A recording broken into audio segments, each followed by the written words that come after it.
All right. We are going to look at Ecclesiastes 1 and 2. So can I get a volunteer to read Ecclesiastes 1 through 11? The words of the teacher, son of David, king in Jerusalem. Meaningless, meaningless, says the teacher. Utterly meaningless. Everything is meaningless. What do people gain from all their labors at which they toil under the sun? Generations come and generations go, but the earth remains forever. The sun rises and the sun sets and hurries back to where it rises. The wind blows to the south and turns to the north. Round and round it goes, ever returning on its course. All streams flow into the sea, yet the sea is never full. To the place where the streams come from, there they return again. All things are wearisome, more than one can say. The eye never has enough of seeing, nor the ear its fill of hearing. What has been will be again. What has been done will be done again. There is nothing new under the sun. Is there anything of which one can say, "Look, this is something new. It was here already long ago. It was here before our time"? No one remembers the former generations, and even those yet to come will not be remembered by those who follow them. Okay, so Solomon starts strong. He wants us to understand, hey, listen, so much of life seems to be wrapped up in like what you can do, who you can become, what you can accomplish. But here's what I need you to know. Nothing's new. Everything that's going to happen has already been done. And even if you happen to be one of the ones who ends up doing it, nobody's going to remember you. All right. Seems a bit harsh, but what he wants us to notice is that all of God's creation is on like this pretty much level playing field of the weather patterns, the seasons, day to night. Those were all ordained by God. And the rhythm of humankind is the same. We are under the same authority. We are under the same control. Think about the picture. Like, it's always a powerful picture to me to think of the disciples being in the boat with Jesus and there being this massive storm, and the disciples are freaking out. And Jesus is like, hang on a second. And he rebukes the wind and the waves and it all stops. I love that it uses the word rebuke, but it just stops immediately at the sound of his voice. And so we are created in God's image, but we're still created. We are part of creation. And part of what Solomon is trying to get us to understand here is that we are limited and bound by the rhythms that God creates. And so just like the streams don't fight against those rhythms, then why would we fight for this significance when it's pretty fleeting or meaningless, vanity, purposeless? There's probably a bunch of words that are used in between. And so he basically describes life as like this really big hamster wheel of, hey, listen, you jump on the hamster wheel of life, you do this, and you do this for all of eternity. And then when you die, you get off the hamster wheel and somebody else gets on. That is how he is describing life. So anybody, I put this in the commentary, did anybody think of the movie Groundhog Day when you read this? Okay, if you missed this movie in the 80s, I'm not even going to tell you that you need to watch it if you don't know this about. I'm not a big movie person. I struggle to sit still that long. But basically, Bill Murray lives the same day over and over and over again. And he cannot stop reliving Groundhog Day. It just keeps happening over and over and over again. And Solomon is like, hey, you're going to live, you're going to die. And not just that, but nobody's going to remember you. And so what I need you to know is that whatever you are looking for, whatever meaning you are trying to find, because it is like this, he acknowledges this like juxtaposition of the human life and our life on earth being fleeting, but yet there's this desire for more that's in us that we so often define as significance, right? Like we want more. And so when we say we want more, or we want our lives to count for something, basically what we're saying is like, I want my life to have had meaning. I don't want it to have been purposeless. So let's look at one of these questions that was here. Have you ever thought about this? Have you ever thought about how the wise man and the fool both have the same fate? Both of their lives end in death. We've already said here that not much is remembered about people after they die. He literally says no one will remember you. And we kind of want to, does that make anybody else like prickle? Like you're like, hey, hang on a second. But not much is remembered about people after they die. So here's my question. Can you think about the people who are remembered lifetimes later? The people that you can recall, maybe from your own family, maybe you're thinking just historically, if you want to think back to historical figures that we've seen, what do the people who are remembered, can you think of anything that they have in common? I remember one of the first times that I studied this passage, a girl that I was going through the Bible study with, like she basically was like, can you think of anybody who won an Academy Award or a Grammy last year? Like she was trying to even think through just last year, like the pinnacle of their career to name an award winner. And we were both like, And so it is true that the way that we treat people is probably our greatest potential for legacy. So the question becomes, the way that we treat people, how is that an overflow of our relationship with God? Because we're not just going to naturally treat people really well. So that question is like, what do you think has to happen in our walk with the Lord for us to be able to treat people in such a way that our life has meaning beyond our deaths? It's an overflow, right? It's an extension. The way that we love God will impact the way that we love others. And so trying to love others without the love of God, like will run out. We will eventually end up in short supply. And so it matters most that we love God most and trust him to do everything else with that. So life, if we just think about it in terms of what happens here, absent from our Heavenly Father, life is meaningless. Not only that, he keeps going. He's going to tell us, by the way, that a lot of things are meaningless. So I did vary it whenever possible, but wanted to give you an idea of everything that he said was meaningless. So the second thing that he says is that knowledge is meaningless. Depending on which translation you're reading from, yours may say wisdom is meaningless. And again, this is Solomon that we're talking about. The wisest man to ever live, the one that God gifted wisdom to and said, there has never been one before you, and there will never be another one like you. And so it wasn't just that Solomon's wisdom was lacking and that he wasn't smart enough or he wasn't wise enough. He had enough wisdom, but he still says that it is meaningless. It is an unhappy business that God has given the children of earth to be busy with. That sounds really heavy, but this unhappy business that he talks about is the broken world that we live in. So if you go back and you read just the first 3 chapters of Genesis, there is a stark difference between Genesis 1 and 2 and Genesis 3. Genesis 1 and 2 walks through God's perfect created earth. Everything he says is good.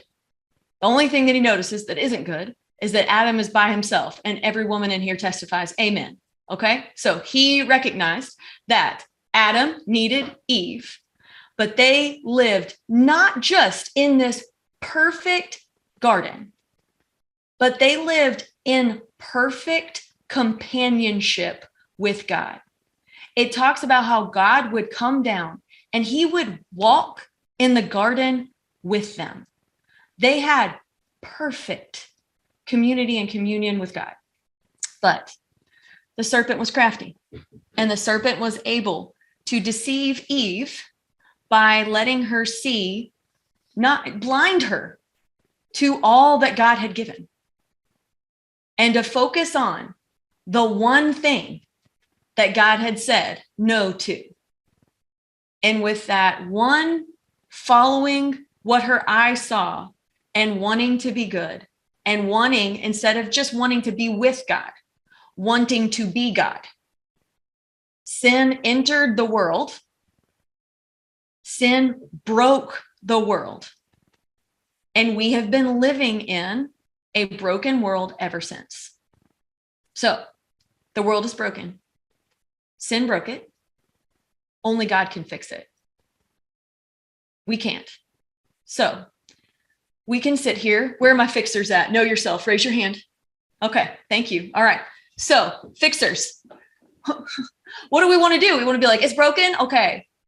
I will fix that right up. Nope. Can't do it. Not my job. Can't, even if I wanted to, couldn't, cannot fix the problem that sin has created. Only God can fix it. So this is only frustrating to us if we see things from the perspective of, like Eve, wanting to be God. What the broken world should do is not make us look around and be in awe of the brokenness, but the broken world should make us look around, be desperate, desperately dependent for God, and to see the broken world as his kindness to us, not his restriction of saying, hey, listen, you screwed up. And because you screwed up, it's not going to be good. He's going to say, hey, listen, you messed up. Because you messed up, I'm going to make a way. You're going to have to trust me. You're going to have to wait. But you're going to need me for every step. You are not going to be able to do this on your own. That is not, like, it's hard to put that on a coffee mug and make it inspirational. Okay. Like that is not a very fun thing to think about. So practically, like, let's get practical.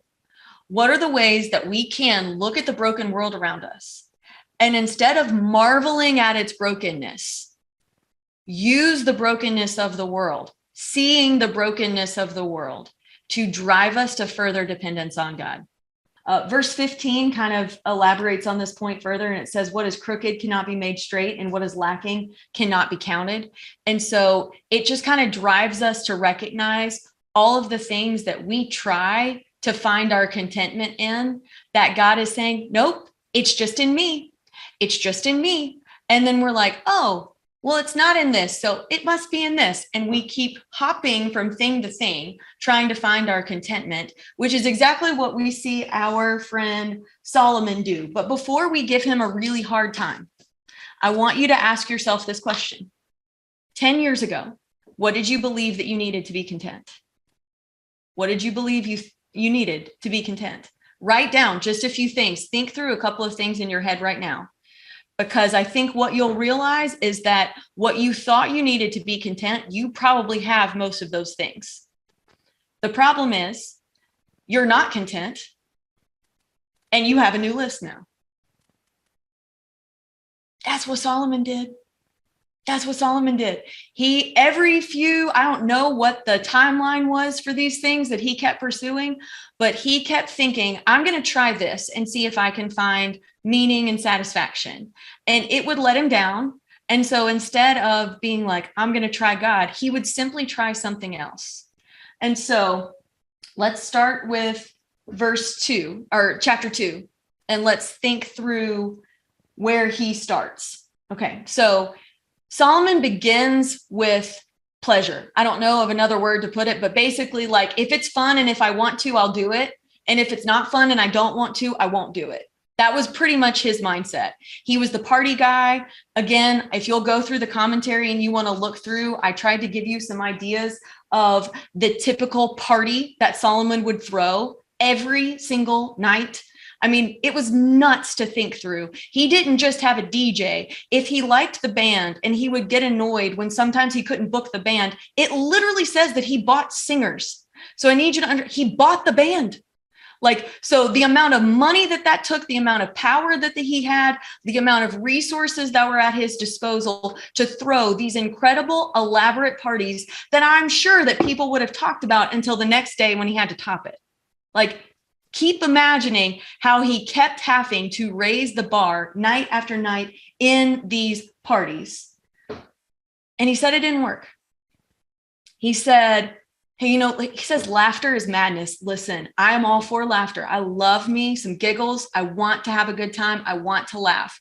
Solomon's not saying laughter isn't important. He's just simply saying, hey, if you want to find meaning in your life, like laughing your way through it and pretending the pain isn't happening and trying to find a mask for all of the heaviness and the brokenness of the world, laughter may like numb you for a little bit, but it's not going to work long term. You can't ignore the things that are happening and the things that are going on. And so don't just laugh your way through life thinking that it's going to get you somewhere, because it won't.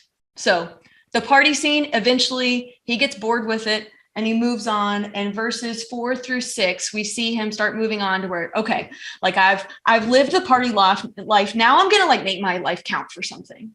And again, don't just like see the little itty bitty influence that we can have. Solomon planted vineyards. He created irrigation systems that watered entire forests.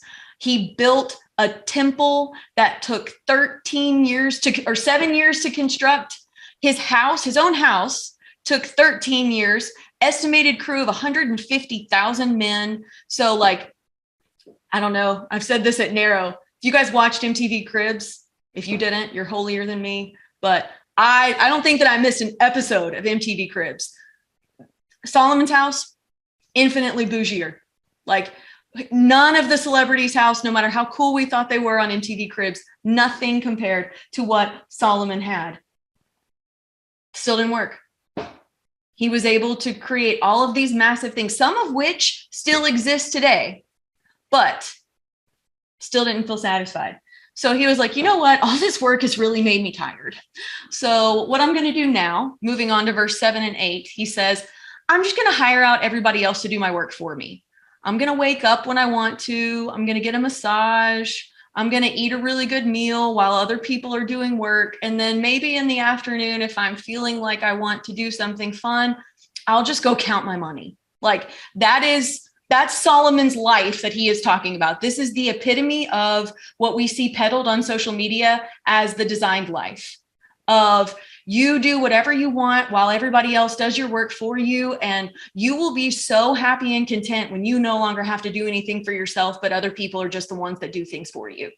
So Solomon tried that. He had servants, he had singers, he just sat around and accumulated more stuff while everybody else did the hard work for him.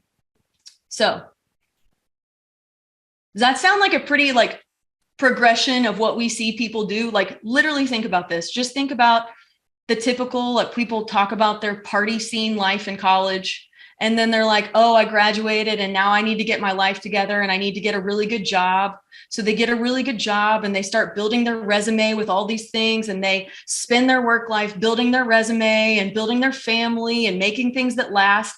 And then they retire and they enjoy their retirement and they stop working and maybe other people are still running their business or company.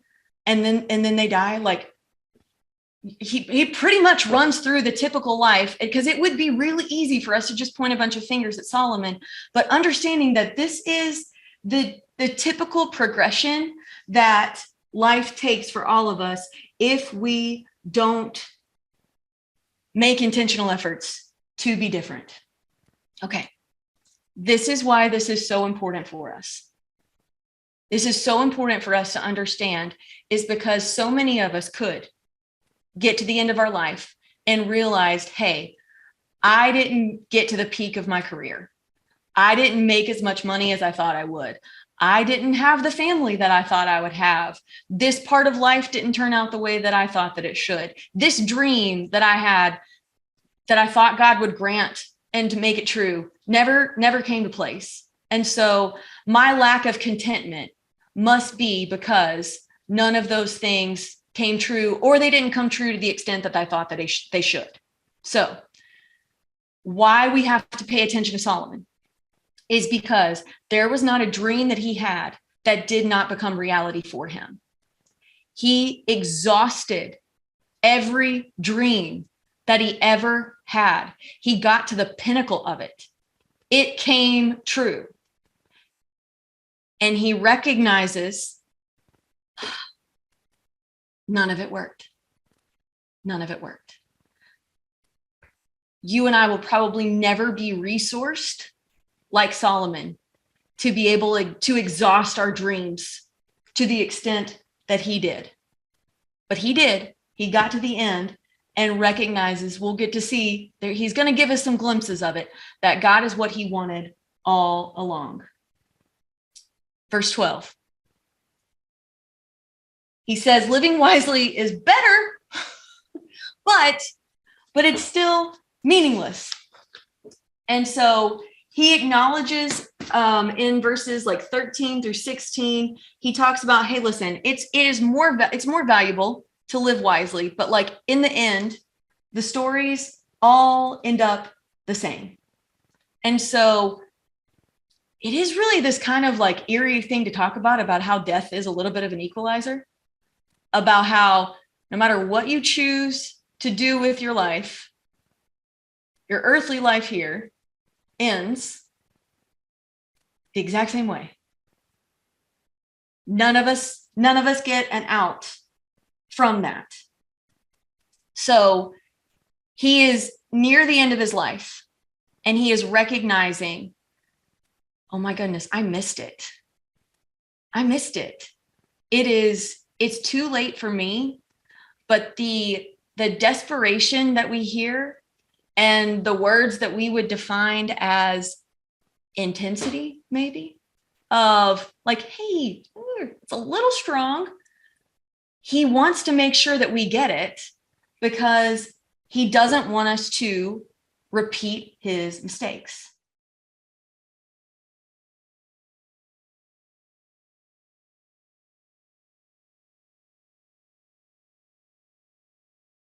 Anybody else, like when you read the phrase like striving of heart, did you like, oh, like felt like somebody was stabbing you with something?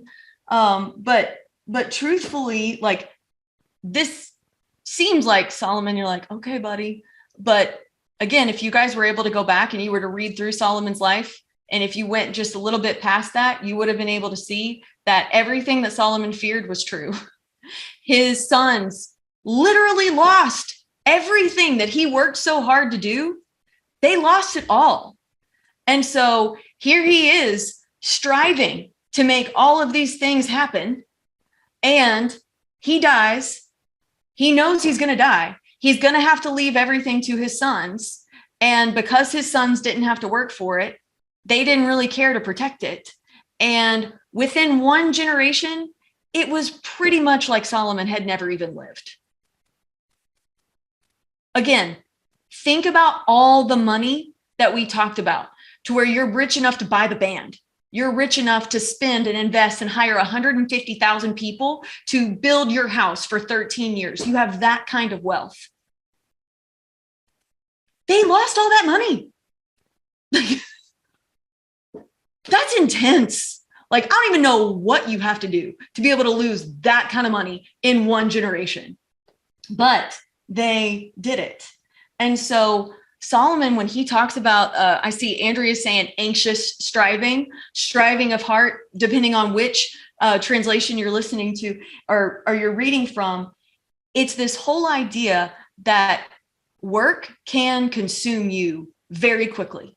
It can consume you physically. It can consume you emotionally. It can consume you mentally. And if it encapsulates you in those three areas, why would we think that it wouldn't start to have an effect on our spiritual lives too? Like, it will absolutely bleed over. And so Solomon has worked so hard. He has created all of these incredible things. And he basically gets to the end and he's like, is this seriously it? Is this all there is? So finally, I told you it was coming. I had to rush to get here, but the hope is here. The hope came. So let's read verses 24. Let's read 24 and 25.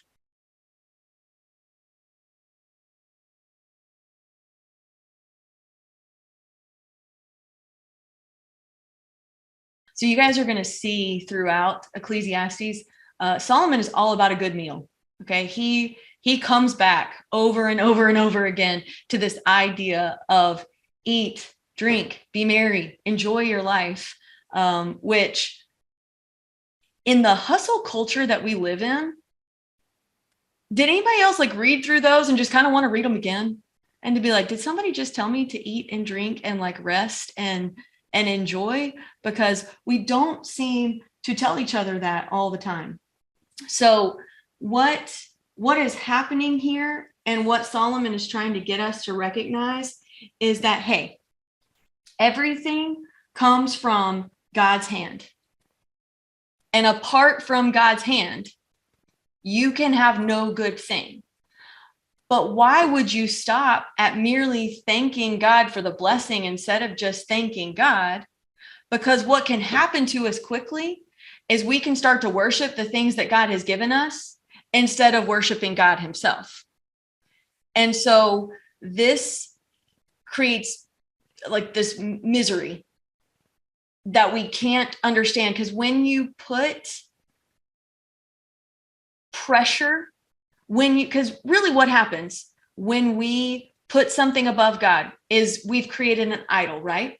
That means that we worship that thing. And so when we worship something that God has given us instead of God, only God can withstand worship. Like God is the only one who can withstand worship. Anything else that we try to put as the object of our affection, we will crush. We will crush. And so then what happens is not only can we not enjoy God because we haven't put him in his proper place, but then we can't enjoy the blessings that God has given us either, because we have put pressure on them that they're not going to be able to withstand. And this can be, we can do this with work.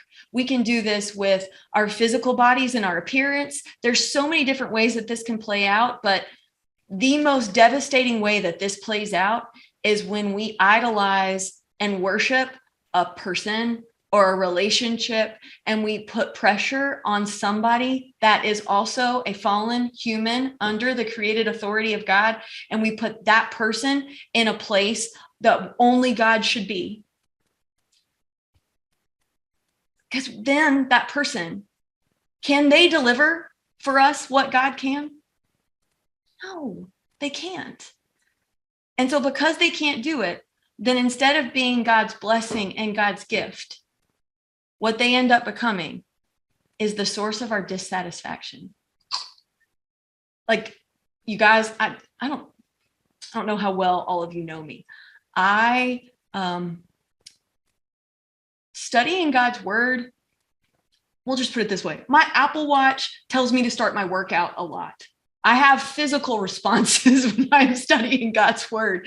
And when I got to this point and I was thinking about how easy it is to take a blessing of God, to put it in a place of worship, and to find that something that God gave us for good, we have turned into the source of our dissatisfaction. I was so convicted. I was so convicted. And so let me end with asking us a couple of questions here. And this one, you might not want to be this transparent, but I want you to take some time to think about it and pray about it. If you want to answer with us, you can. But what do you constantly accuse of being the culprit of your dissatisfaction in your life? When you think through what makes you dissatisfied, what pops in your head? Because sometimes the source, the thing that we claim is the source of our dissatisfaction, we've simply put in a place that God belongs instead.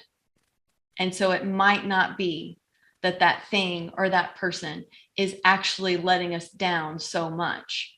It's that we have put them in a place that they never should have been. So, what are some practical steps that we can take to separate putting our satisfaction in anything other than Jesus? What does it look like to say, my satisfaction is in Jesus alone? Nothing else competes or gets a say in my satisfaction. What does that look like? Let's end with verse 26, which it just says this: for to the one who pleases him, God has given wisdom and knowledge and joy. But to the sinner, he has given the business of gathering and collecting only to give to the one who pleases God. This also is vanity and striving after wind. Okay, so something that is really important for us to think about, and something that we can all learn a lot about, just our instincts about who God is by asking ourselves the question, what do I believe pleases God? What do I believe pleases God? If you want to make a note, Hebrews 11, 1 through 6 gives us an answer as plainly as possible. So that might be a potential area for further study and further just meditating with the Lord for you this week. But I want to make sure, because I know when I first read this, I had to read it a couple of times because I was like, hang on a second. Like, it sounds kind of condemning and kind of mean to the sinner. And so I looked at it and read it several times. And basically what he's saying is he wants us to recognize that what Jesus makes possible when our perspective is seen through the lens of faith is so much more than what we get or what we see when we just limit ourselves to what we can see and what is right in front of us. And so I use the analogy in the commentary of, do you remember in the New Testament so many times, and actually a lot of the Old Testament prophets would say it too, but they would say this whole, I remember when it would say it in church when I was a kid, I'd be like, huh? Because they'd be like, to him who has ears, let him hear. I'd be like, Jesus talking to people without ears? Like, is that what's happening? And he was basically saying like, hey, if you have ears that will understand and will trust me, then I will give you the understanding that you need. And so it's not that our earthly lives are meaningless, but it is understanding that the only way that our earthly lives have purpose is when we see them and when we experience them through the lives of and through the lens of faith. So, for example, to the rest of the world, do you know what this is? A Zoom call. Do you know how sick the world is of Zoom calls? You may be like, same. But anyway, I get it. But like to the rest of the world, this is a Zoom call. But none of us know what God may stir and what God may do through the time that we have here. He is not limited to the fact that this is a simple Zoom call. And so what happens when we see things through the lens of faith? I'm going to go pick up my kids later from school. What if instead of just walking into my school building, I'm like, hey, God, is there anything here? Is there anybody you need me to talk to? Is there anybody you need me to pray over? Is there anything you have for me to do here? What about tonight when I have dinner with my family? Instead of just being like, hey, this is food. What if I'm like, man, God, are you going to do something big? I'll tell you right now, and I would love to know the things that God is blowing your mind with just like so much bigger. I was in the car with my kids, which my middle doesn't always pipe up and talk to me. My son, who rides in the front seat with me, we tend to have more conversation side by side. My middle son, though, I'm driving, mind you, in traffic, and he pipes up and he goes, hey, Mom, has God ever talked to you in a dream before? And I was like, he's 8. And I was like, buddy, that happens for sure. Like, what's going on? What You having dreams? God talking to you in your dreams? And he said, yeah, I mean, God just keeps telling me in my dreams that I'm going to be a missionary. And I was like, really? Driving? And he's like, and I was like, well, tell me why do you think God wants you to be a missionary, buddy? And he was like, well, there's just lots of people in this world who don't know about Jesus. And I do. I mean, it was so like matter of fact and point blank. And to the rest of the world, that was a car ride. To me, as his mom, as just, I mean, I like don't even want to wash my car ever again because I'm like, I don't what is happening here?